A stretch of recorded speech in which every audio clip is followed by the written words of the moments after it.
Well, welcome to another episode of Raven Insights, where we meet with top consulting firms to uncover the secrets of enterprise software, project success, and hear some of the advice that they would have for customers.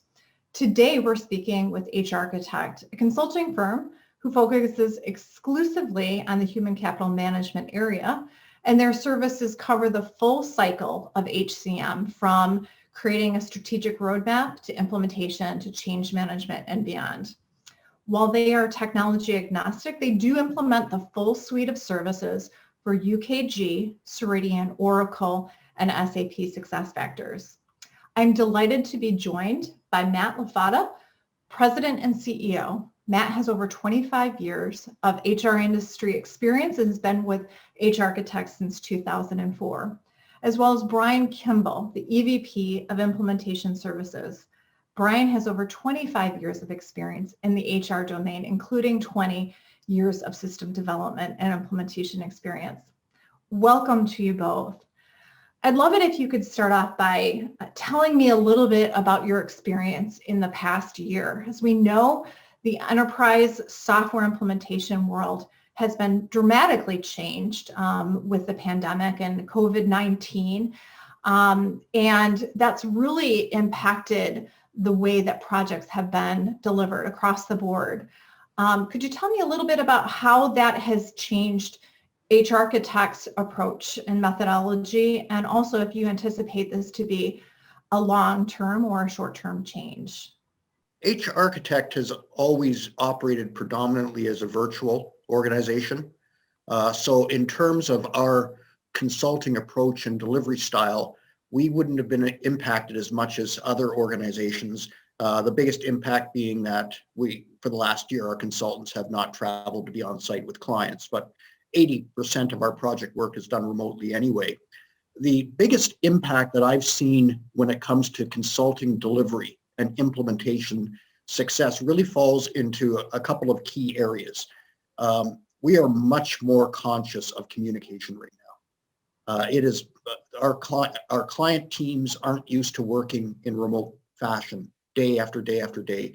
And we all know that the success of our projects really boils down to how effectively we communicate.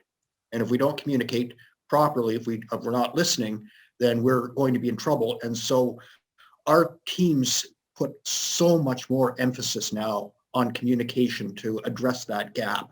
And the other thing that I have seen COVID-19 bring us over this past year is an inordinate amount of fatigue. We are seeing project teams with people that are worn out, not just from the projects, but from the larger cares and stresses that they're carrying. And so our consultants move into their various engagements with a very clear awareness of fatigue management, how to keep our projects from burning out, how to keep them on track, and to keep energy and interest and excitement when people are wearing around the edges. I expect that that's going to continue. I don't see that going away. I don't see companies surging back to predominantly on-site, face-to-face work. So I think these are here, for the long term, and we have to just learn to manage to live and work effectively within that. What is a new context? Mm-hmm. And I think if I could add to that, as Brian pointed out, being a virtual company before the pandemic happened, we were already accustomed to working in this new normal, if you will, to the point where we reached out and wrote blogs and case studies about what it was like to help other organizations that was suddenly thrust into this kind of remote world, if you will. I do believe the second half of this year, we may start seeing in-person events. We may start seeing business travel. Again, I'm confident of that. And I do believe there is an importance during a project of at least having one face-to-face with the client and seeing them, I want to say shake hands, but people may be afraid of shaking hands now, but there's a lot to that. It's still different than video, actually being in a room with somebody. But, we're not going to, in this new world, we will never force our consultants to do anything they're uncomfortable with. So if it stays virtual, stays virtual. But there are some that are going stir crazy and want to get out and visit clients. So So yeah, things have definitely changed. I don't think any of us have a crystal ball as to what it will look like, but I think, there'll be some return to normalcy, and I hate the word the new normal, but whatever that is, we're just going to roll with it. Definitely. And, as you said before, even that, initial meeting where you can be face to face with a customer, I think that, goes such a long way, even if the primary means is a remote delivery. Yeah. Agree.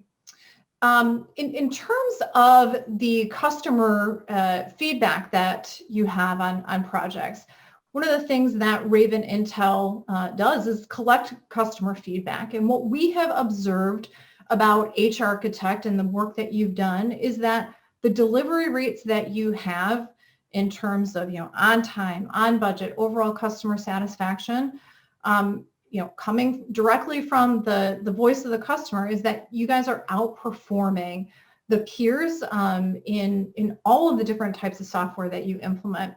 And I'd like to find out a little bit more about why you feel that is.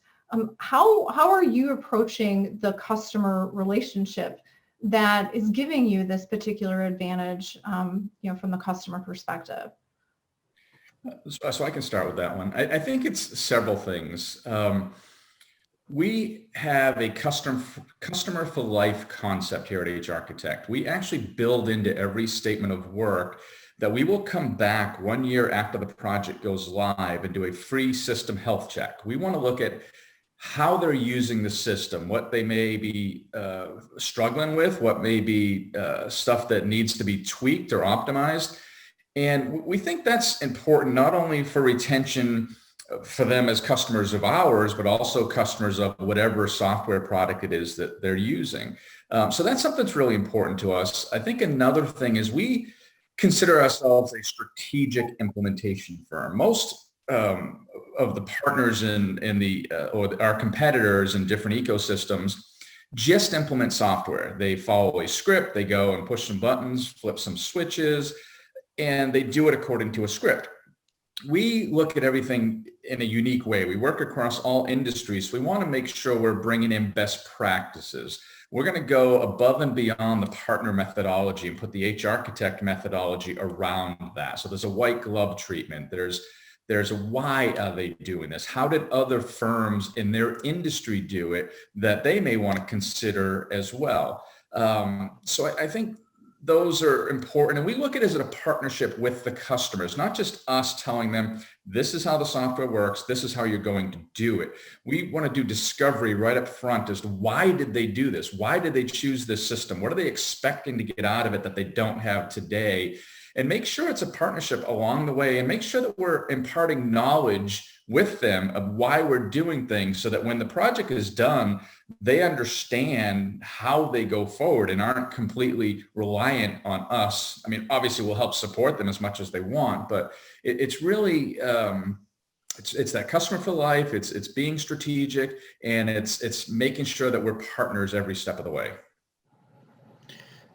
And if I could just add to that, we do not ever assume success. We know that success is something you have to plan for, and if you make that just central with every engagement, aware that success is not guaranteed, you're just that much more careful, and the results are, happy clients. And many clients that we have statements of work with that are pushing into the 30s, where they've just stayed and stayed and stayed. Yeah, and one other thing to add to that, Bonnie, if I could, is that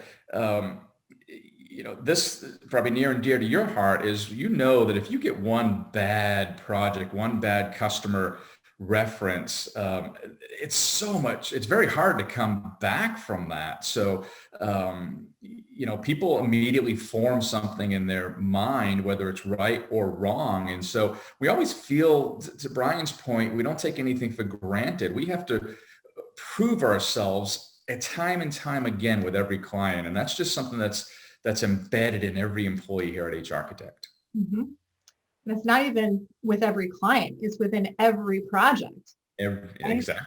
So, and we hear that from your customers. So, really interesting to gain that perspective. And that success is never assumed. I like that.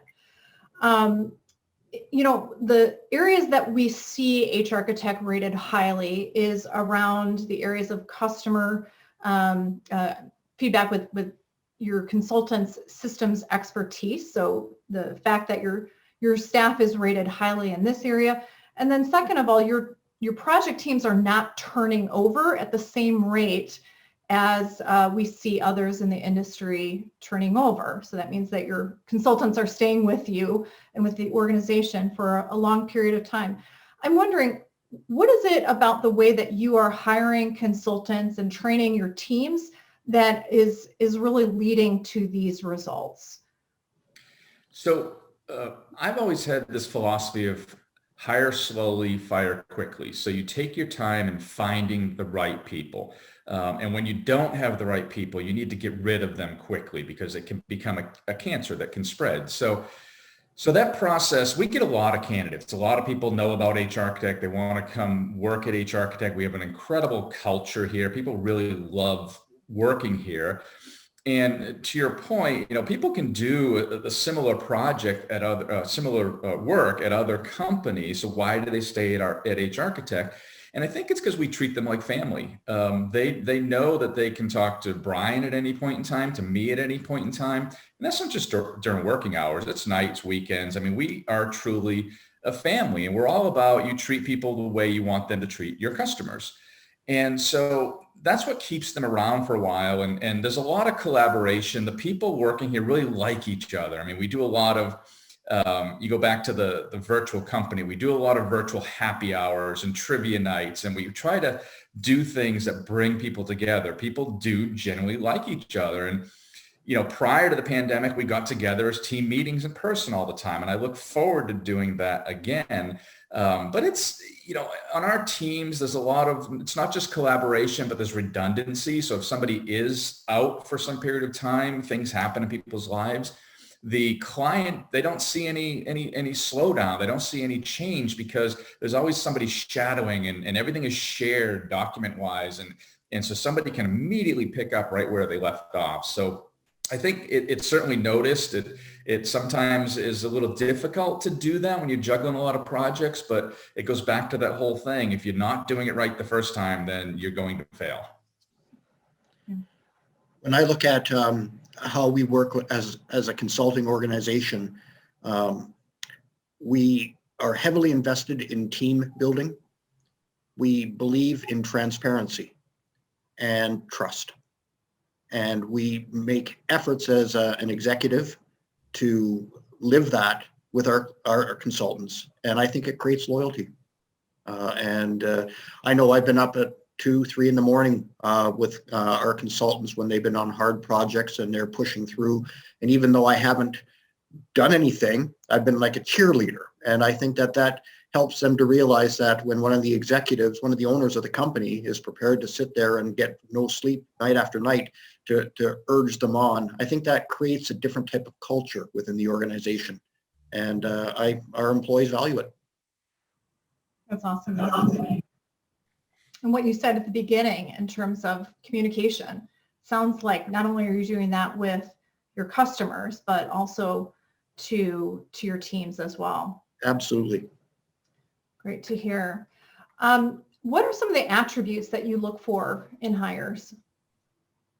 So I think both of us talk to people before we bring them on board. And obviously they have to have skills. They have to have understanding of, what they're doing. I mean, we love people who are practitioners because they're bringing in a real world example of how a system is going to work after it goes live. If somebody's never used a system from that standpoint, it's hard to see that viewpoint. So that's important. But to us, it's passion, it's dedication, it's ability to work with others, going back to all the attributes we look, because you really can teach just about anybody some of these skills with enough time, but if they're not willing to learn and willing to be part of a team, and so to me, I look for those aspects. Brian has to drive more into the actual skills amongst other things. But for me, it all starts with just, what have they been doing in their lives? What drives them? What are they passionate about?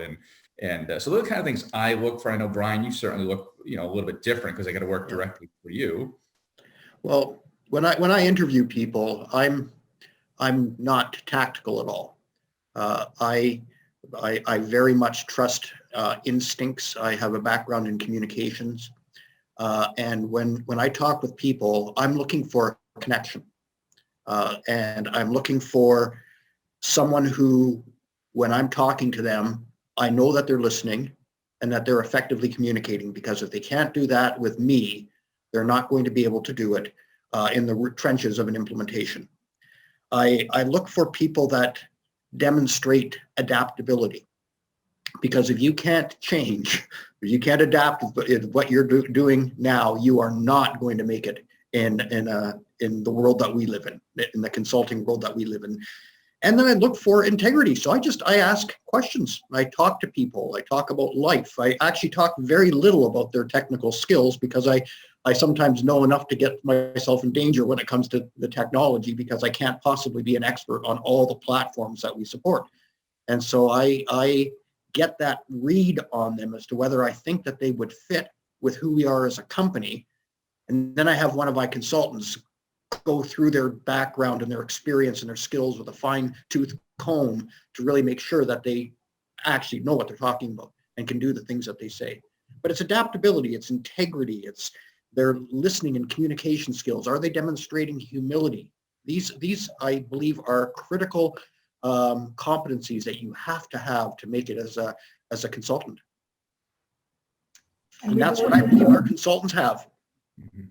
And we see the end result of that from the customer sentiment on these reviews, that they really appreciate all of those strengths during a project process as well.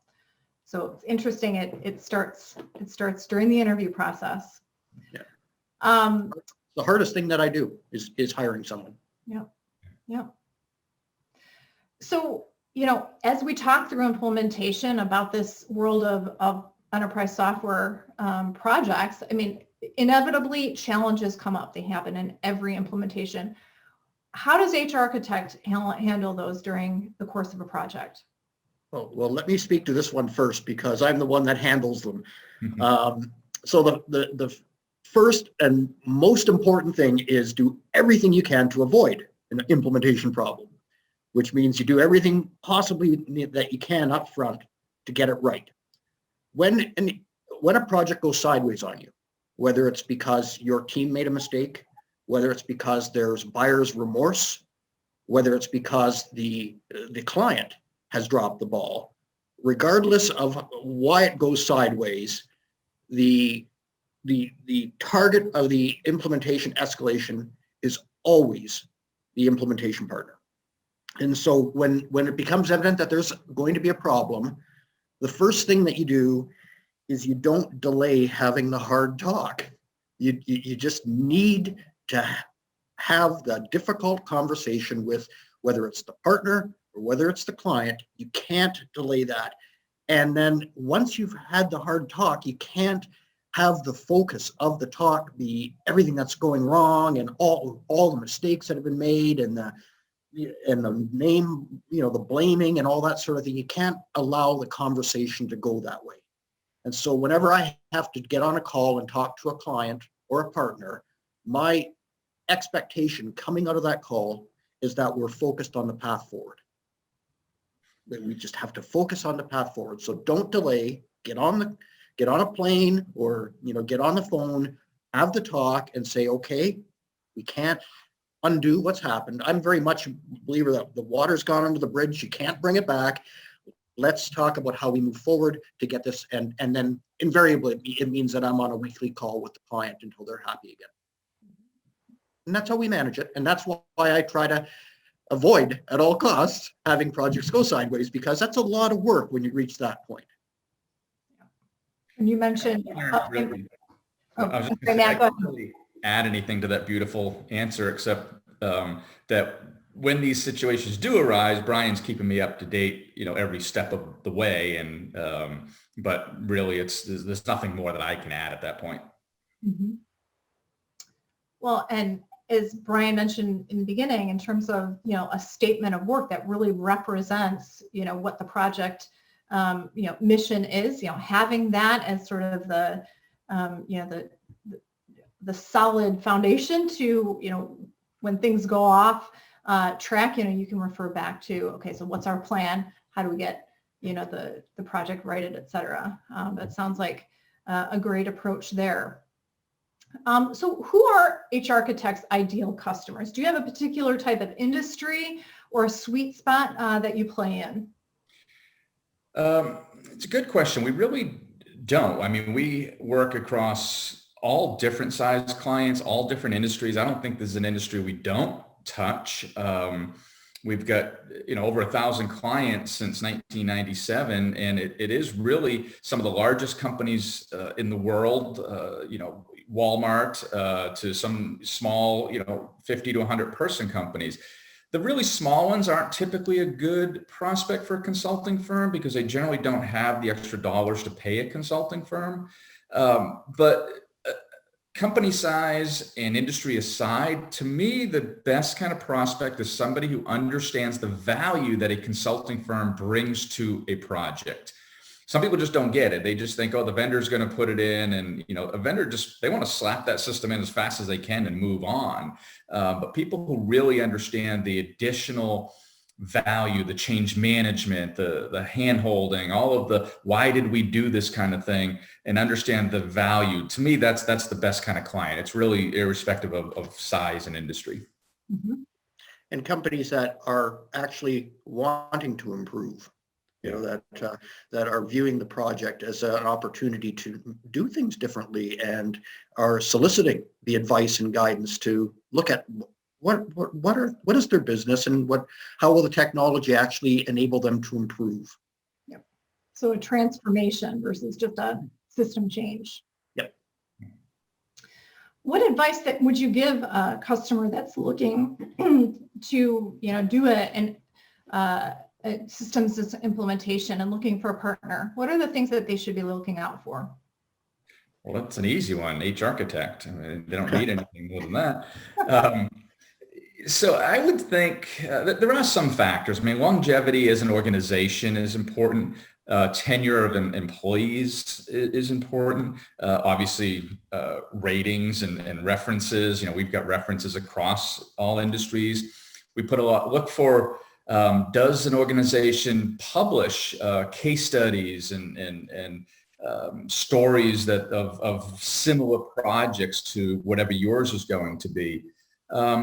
And quite frankly, I think diversity of products that you work with is important because, you take one vendor, if you're solely working with one vendor only, you're really going to develop tunnel vision because every vendor, whether, in the HCM world, does things a little bit differently. And we think by having that, having worked with multiple systems over the years, it brings, we take the best of all the different methodologies and put that into the HRchitect methodology for client success. So I think that's an important thing that sometimes people overlook. They think, hey, this consulting company focuses in one area, they've got to be the best. I think it's completely the opposite, to tell you the truth. Brian, other advice you would give to folks? I would look for partners that have customers for life. That can say, yeah, we've got clients that we've been working with for years. We have a long-term partnership, because I think when a client continues to put their trust in you over and over and over, which I never take for granted, to me, it's a wonderful thing when a client comes up and says, you've done such a good job. We want to keep working with you, and we want to keep sending money your way to help us. And I think the more clients for life that you have as a consulting partner, and we have a lot of clients that we've had for a long, long time, the more clients you have like that, the more it shows that you really are doing a good job. Mm-hmm. Absolutely. So, really the proof is in the customers that you have and the transparency. Certainly that, we see you, working toward in having so many reviews available from your customers, and also that broad, spectrum of technology that you're implementing that really gives you a wider view of, best practices. I think that's great. So the last question that I would have are, what are some of the goals that you have for the coming year that you'd want to share with customers? Good question. So obviously last year was a strange year for everybody. We fortunately did well. I mean, we had a lot of projects go on hold, but we did well. One of the things that is unique about HRchitect is we also have a strategic services division of HRchitect. So Brian's counterpart, Jacqueline Kuhn, runs another division of HRchitect that focuses on helping companies select and implement, select software. It does the front end strategic work. We see that as a big growth area for us this year and beyond, because companies that have using old technology and put off decisions have got to be moving away from some of the systems that they've been using for the last decade or so. So we're looking at expanding that part of our company right now. But I believe we have growth. We're projecting growth in all of our practices this year. So when I say that, we're in a hiring mode right now across several practices. And we're talking to a lot of people, but it's a slow process, going back to what we said earlier about finding the right people. So I would say one of our big goals, besides growing the strategic division, is slow, steady, quality growth in our implementation practices. And I would add to that by saying that for me, one of the biggest goals that I have for this year, and it's the same goal every year, is I want to see continued development of our consulting capability. We heavily invest in mentoring and in training. And in fact, we work constantly to ensure that our consultants are being trained on multiple platforms so that they're not just wearing one hat. And so when I look at this year, I believe our consulting teams are very strong.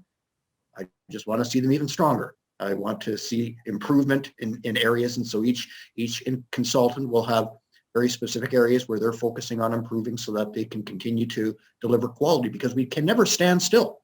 If we stand still and rest on our laurels, we'll be going backwards very quickly. Yeah, so it's kind of an obvious answer to your question, but in my world, if my consultants do a good job, I have a very nice job. And one more thing to add to that, it is truly all about the people. I mean, we are a consulting firm. That's what we do. We don't have a product. It's all about the people we have, and it's all about keeping those people happy and engaged. And to Brian's point, having them cross-trained against different platforms. That's all wonderful stuff, but another goal of ours is how do we do more for our employees? We're always looking at what else can we do. We make charitable donations in their name. We try to get together as teams, which we will be doing again soon. We're always just looking for how we make them feel special, because we're a people company, simple as that. Great to hear. Well, and when your employees are happy, your customers are happy, and that's what we're saying.